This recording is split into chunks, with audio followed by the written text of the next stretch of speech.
Over the years, we've been skeptical about listing, and for lots of reasons. We really needed to build our products with enough protection so that we would be ready to launch them into the public space. And we built out PG, which is our government product, and our Foundry product, and built a way to maintain them so that we wouldn't have to scale the number of people. And we've reached a base where our company is very significant, and we believe being in the public space will help us with our clients and help us grow. And quite frankly, I believe the people at Palantir who've built this company over 17 years deserved access to liquidity. And so we decided this would be a great time for us, and so far it's been a really interesting process, and our clients are embracing it. So it's a really good time for us, and I'm very, very grateful. 17 years in, while may have an operating profit, the company unto itself is still not profitable. So walk us through what the path to profitability looks like. Well, we build these products years before people build them, and that takes money. And what you see in the COVID pandemic crisis is we had built this way of going to market with Foundry, which would allow us to literally supply an enterprise with a completely new stack of products within 6 hours and maintain them. And what you saw when we did that is we grew the company 49%. 49% off of a 743 base. And the divergence between expenses and growth is dramatic. And we're just going to be very, very focused on invigorating our software offering.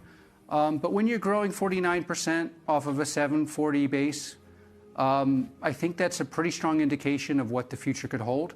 And we're super proud of that. And I think you're seeing that people are taking a look at our financials, and our company has often been viewed as complex and needing explanation, both moral and financial. But it turns out our financials are quite simple, and you look at this dramatic growth with flatlining expenses, and I think that gives investors comfort. And it certainly makes me feel, as co-founder and CEO, that we made the right decision to invest heavily well over a decade in building software the way other people don't to build it, and you see the results.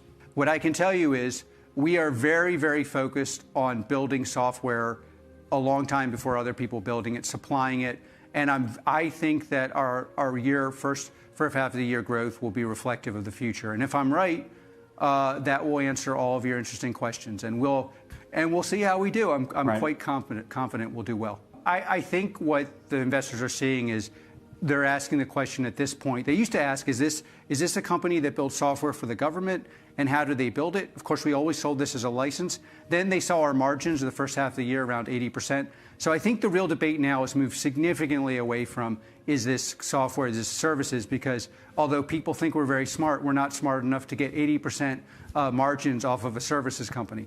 The question then is, how do you comp it? And honestly, I think that's something investors will have to figure out. We're not focused on that. We're focused on, we are going to be the most important software company in the world, and people will figure out what that's valued over a long period of time. And we're very comfortable with investors toying around. It could be like this, it could be like that. We are going to deliver the world's best software with the world's most efficient way of delivering it. Investors will decide what's that is worth to them. And I think you'll find in a number of years that there will be a consensus Palantir is a truly special software company that is arguably the most important software company in the world. When people think of Palantir, even probably here in Silicon Valley, they have this idea of a very secretive startup that works hand in hand with the CIA, the FBI, helping to track down terrorists and criminals. But when you explain what Palantir does, how do you walk people through it? Well, it's different in different parts of the business. We're now a very global company in the national security arena. We're probably the best known, most successful product. So people know us, and they know we're used for targeting and for data protection. And so people know our work in the context of the special forces, so finding bad people, integrating the data, allowing special operators to use the data in the field on their laptops to continue their mission. They know our work in the kind of national security context as finding networks that are hidden. They know our work in the illicit traffic networks, finding human traffickers, so more what the police and internal security would do. And actually, outside of America, we're very, very well known for complying to civil liberties norms and data protection norms. I tend to think we're more shy than secretive. We're not consumer internet. We stick very closely to our own business. But because of the breadth and depth of our work, we're in over 40 countries. On the clandestine side, it's much more like people know the results, and then they want to know why. And so what we sometimes have to explain is this is actually built on a data integration motor that is very specialized for very certain things. So in the national security context, we work hand in hand with most of the special operators in the Western world. We work hand in hand with most of the clandestine services, both external and internal in the Western world, especially in what's known as the Five Eyes, so the English-speaking countries that won World War II, and in Northern Europe, but also in many other countries. We're very well known for police work, and we're very well known for data protection. What we explain is, why does it actually work? And this has to do with our efforts. So we spent 3 years building an engine that will allow you to take any data in any source and integrate it in a way that's usable while applying rules to the data, so that the Secret Service person, the person in intelligence, person in special operators sees all the data they're allowed to see, none of the data that they're not allowed to see, which is very important because these things tend to be collaborative. So if you go into the field as a special operator, you're probably working also with special operators from Norway, from other NATO countries, from Britain, where you share a lot but not everything. And then when you go to the final mile and you're there, you need to know the data you're integrating actually works. And that engine, the engine that powers that, that's what we provide. On the commercial side, we spent years and years trying to develop a commercial product, and successfully built one recently, which largely allows people to integrate industrial data. It's very specialized for industrial use cases. Also allows you to do data protection, but the power of it comes from the ability to scale across an enterprise and make workers more valuable. So you have a problem when you're building any kind of motor and doing any kind of drilling. So we're well known in the industrial drilling context, in the flight context, in the automotive context, although we don't talk about that much publicly. But you have essentially a massive amount of data, but it's very hard to figure out or predict which part is likely to break under which conditions in a motor. And knowing that is the difference between making a lot of money, or much more money than your competitors, or much less money than your competitors, because the parts have different costs. So one part of a typical case in a plane or in a car would be one part costs 2 cents, one part costs $1,000. If you can predict that replacing the part that costs 2 cents every 2 months instead of 5 months saves you the $1,000, you have a massive market advantage and a safety advantage. But these things actually have to be done on the line as well. So you need a product that interfaces with everyone in the company, the CEO, the managers, but also the auto workers, that has an engine that can power that, and then a front end that they can work with intuitively. And the thing that's very special here, that I believe Silicon Valley is creating innovation without jobs, and it's really hurting our world. And what's very special about Foundry is that it creates innovation with jobs.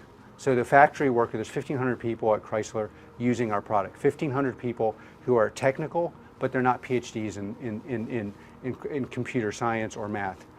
At Airbus, we have 5,000 workers using our product. Now, maybe I'm just going back to my old philosophical days, but what's made this company special is not that we're secretive.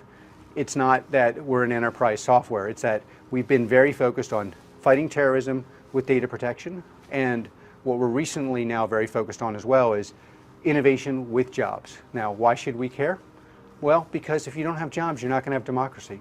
And I think, obviously we were born in Silicon Valley and we're of Silicon Valley in some ways, but this movement towards innovation with no jobs is really hurting our society. What's made our product successful is when we find a convergence between philosophical, moral, and technical things, and we bring it together. And that's actually been the secret of PG, or our government product. It wasn't about making money.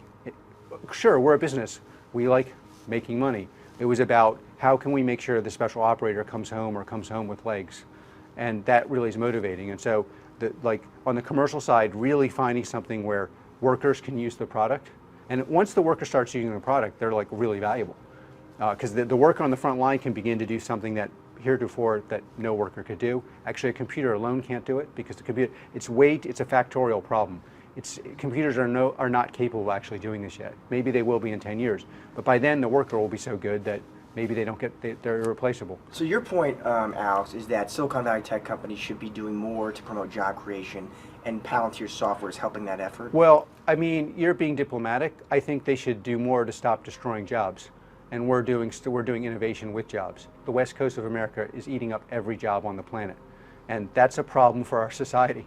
Now, maybe other companies don't want to be involved in that. That's their choice. Just like many companies don't want to be involved in stopping terrorists. That's their choice. Or protecting data. That's their choice. Our choice as a company is that we want to be involved in this, and we are driving really, really hard on this. And by the way, to your viewers, what's been very interesting is a famous saying in the Valley: ask for money, get advice; ask for advice, get money. You know, the more we focused on these deep philosophical issues, the more we've crushed it as a business. And so the idea is that Palantir software is creating jobs at a Chrysler plant. Well, it's preserving jobs, because once the 1,500 employees are using the software, they're actually doing things that otherwise you'd need a PhD to do. And so you're making them as valuable as the PhD in software. And it scales across the enterprise, so they're more valuable than a single PhD in software, because what they figure out then scales across the enterprise. Once they figure out, okay, well, this part and this part interact in a weird way. If we change that, then everyone in the whole, and in fact, you see this at Airbus as well, where you have these 5,000 people and a myriad of airlines hitting this data stack, which allows them to lower costs and, quite frankly, obviously more important to most of us, increase safety. We only win big where we start from a moral thing. That's what actually motivates us, and that's what allows us to go deep enough on the tech thing to be disruptive. What's very interesting about our company is that once we moved everything on the Foundry platform and focused on industrials, and the central thing is we have to focus on moral things that we care about. And so when you look at our business, you know, the part of our business where we did this has grown 100% year on year for like 3 or 4 years. So, and part of getting these things right in the beginning when you're building a product, just like in the US government, took us years and years and years of experimenting with massive data sets. Quite frankly, I'm quite grateful to all the companies we got to experiment with. That's how we built Foundry. And now we have this massive product. It's quite interesting and it's quite important. And you know, the churn numbers on our government product are de minimis, meaning if you take out the ones where it was like some reason we wanted to leave from Norway, it's almost non-existent. But it happens in any big business. We're a large business. So, and some of that might be our fault. But what's interesting about the Foundry product is we're starting to see that same kind of thing, very sticky and very focused on industrial things and very focused on job creation, and then the workers and the corporate people become our allies. Let me ask you, there's a lot of companies, as you know, that are focused on big data, analytics, software, products and services. You know the names. It's Microsoft, IBM, Oracle, SAP. What do you think in that market? What's Palantir's competitive advantage? Well, we're very focused on our own business, and we take that really seriously. We're primarily a creative organization, so that means we create. We try not to look at what the other people are doing, or obviously not overly. But the central difference is we go much deeper into the integration for moral reasons. Like, we are trying to do tech that saves lives and protects lives. So find terrorists, protect our civil liberties. We're trying to do tech and are doing tech that does innovation and does jobs. It's a completely different mandate than the companies you've listed, which are great companies. And then on the data integration side, quite frankly, I think, you know, people are very different. They're doing analytics, which is different than integration. We provide essentially the analytics stack for free. Most software comes in 2 flavors. It either doesn't work or it's not useful. Our software comes in the flavor of it's very useful, sometimes deadly.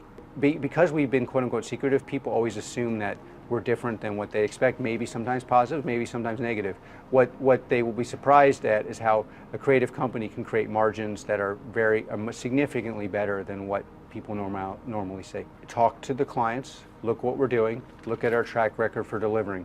You know, it's interesting, we've been at this for a while, and we've had times where people are really overly excited and under excited.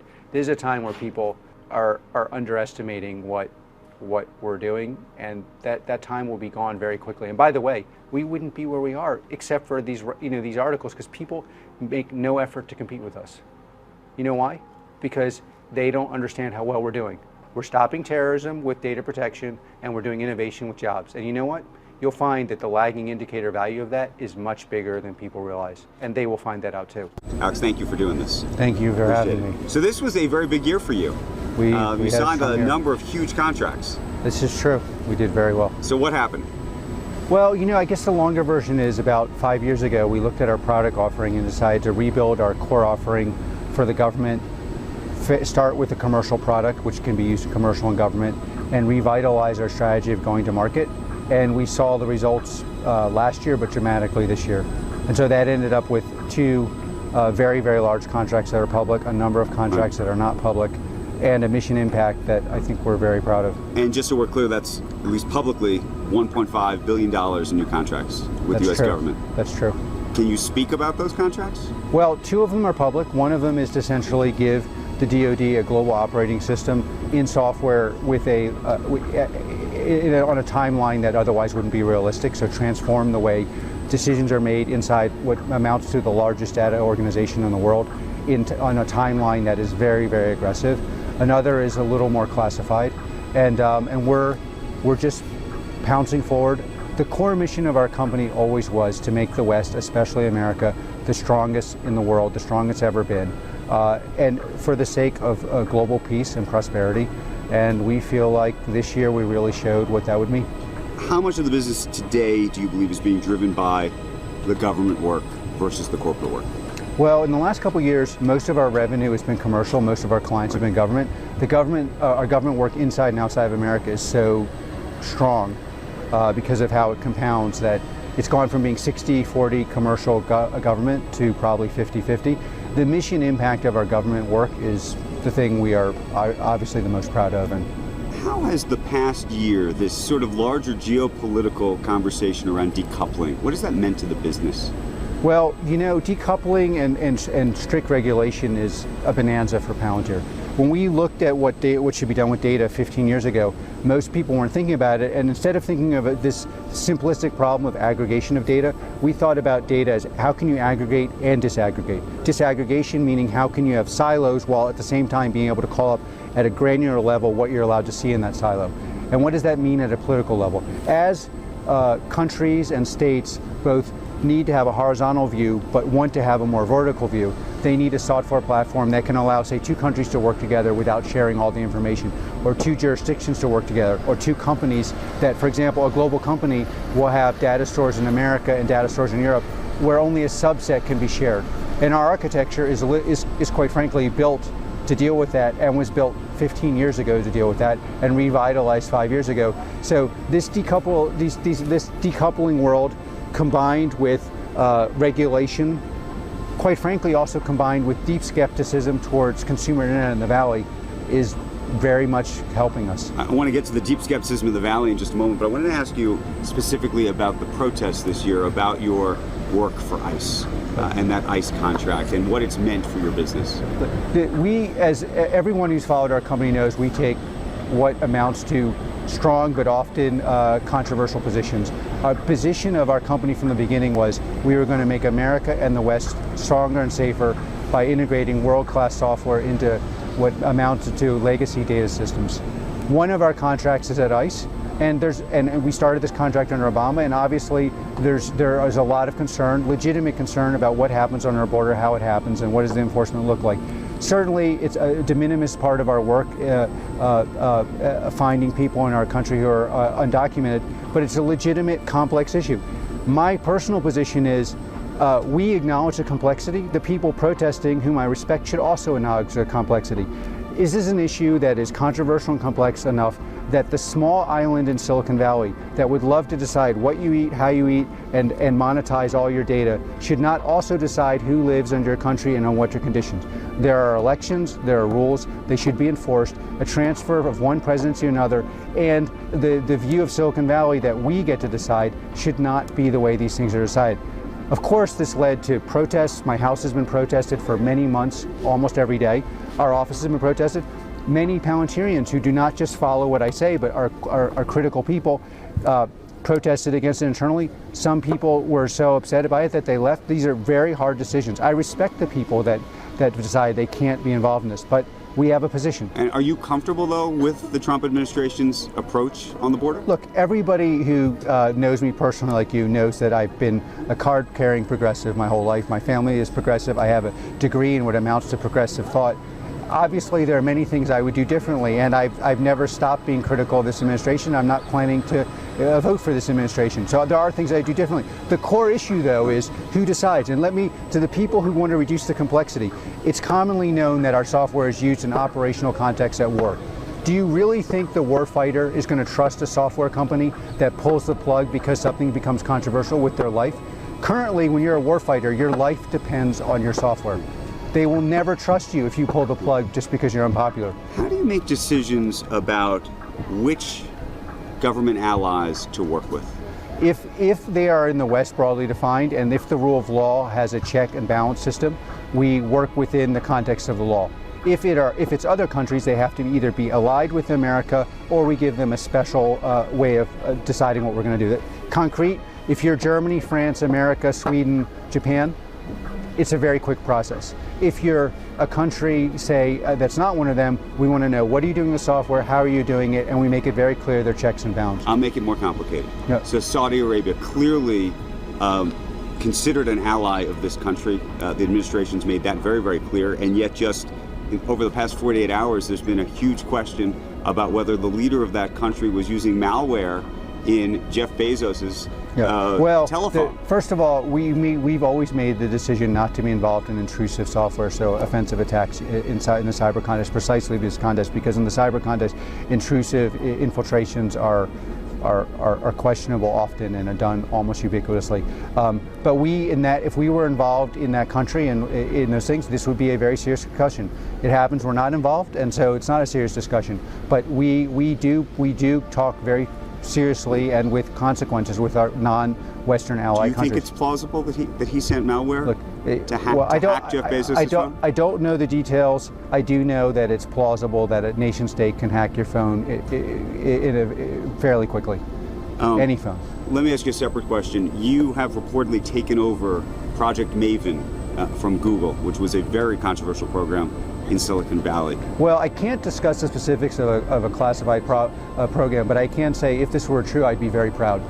And I have to say, it's like now many people have criticized Google. My version of it is AI, military AI, will determine our lives, the lives of your kid. This is a zero-sum thing. The country with the most important AI, most powerful AI, will determine the rules. That country should be either us or a Western country. That doesn't mean you're anti our adversaries. It just means, would you rather have them with the equivalent of tech nuclear arms or us?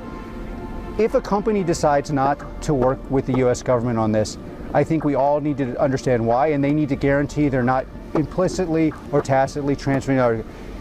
This program will quite literally determine who is standing here and what they're saying in 5 years. And were we to be involved with it, I would be enormously proud. When you look at the capabilities of China and what they're doing technologically relative to where we are and where you are, how do you see them? Well, this is the thing. If America brings its A game in software, what is America the world's best at? What are we so good at that it scares everybody? What is the community that there's second to none in the world? Software.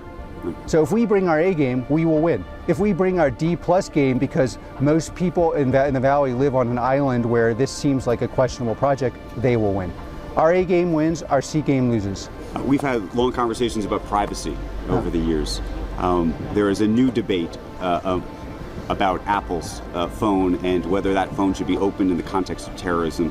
Where do you stand? Well, first of all, the government, I believe that the government should decide things with the checks and balances involved in the court. The government needs to provide clear rules. Tech companies need to obey those rules. If there's a problem with those rules, we should go to court. And I think all companies should basically, part of the problem is we need a clear codex of what you're allowed to do under what context, when data can be encrypted and when it shouldn't. I think we're going to reach a consensus around this, but quite frankly, partly for the wrong reason. And the consumer internet companies, this is not Apple, but the other ones, have basically decided we're living on an island, and the island is so far removed from what's called the United States in every way, culturally, linguistically, and in normative ways, that we'd rather be regulated as a foreign island than be part of the United States proper. And that's the core problem. You are part of the United States proper. Regulation is part of the problem. Part of the problem is you are part of a larger whole that made your company possible, that is protecting you against tariffs, that's protecting you against regulation, that is allowing you to build your company. You cannot create an island called Palo Alto Island that is only subject to regulation, much like a canton system. What Silicon Valley really wants is the canton of Palo Alto. We don't have a cantonal system in America. We have the United States of America, not the United States of a canton, one of which is Palo Alto. That must change. Let me pivot real quick. There has been so much speculation for so many years right here in Davos and elsewhere about when your company may go public. How do you think about it now, especially in the context of the success, or dare I say failures, of some of the IPOs that took place over the last year? Well, what I can tell you is in the past we talked about it externally, and internally we said, look, we're going to defer. Now we've told the company we are going to IPO, and we are preparing internally to IPO. I think we will do very well in that context. And when you look, though, at some of the other offerings well, taking this place? is the thing. You can basically look at this last 10 years as the typical way to look at tech is that it was a bull market. The way we look at it at Palantir and have looked at it for the last 10 years is it's a bull market for monopolistic companies and a bear market for everyone else. And if you look at it that way, you don't finance growth with the sweet vapors of foreign venture funds. You focus on growth with high quality revenue. That's what we've done for the last 10 years. We've told people internally that IPO will happen, and you'll see the results. Okay. Thank you, Alex. Appreciate it. Take care. Thank you so much.